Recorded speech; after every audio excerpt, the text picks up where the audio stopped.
Halo semua, assalamualaikum warahmatullahi wabarakatuh.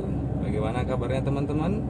Ketemu lagi di vlog saya. Buat teman-teman yang suka menonton video-video saya doakan selalu dalam keadaan sehat walafiat. Bagi yang sedang dalam keadaan kesulitan, kita doakan semoga diberikan kemudahan. Oke teman-teman, pada video kali ini kita akan tunjukkan kepada teman-teman jalur ekstrim dari dan menuju Pantai Air Manis.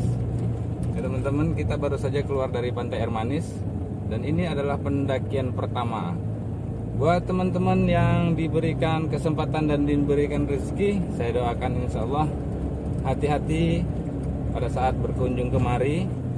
Ini jalurnya cukup ekstrim, sehingga buat teman-teman yang belum mengenali kondisinya, ini cukup berbahaya teman-teman. Lihat nih, kendaraan kita sampai minta di gigi 1 teman-teman. Ya, itu padahal tadi di awal kita sudah melakukan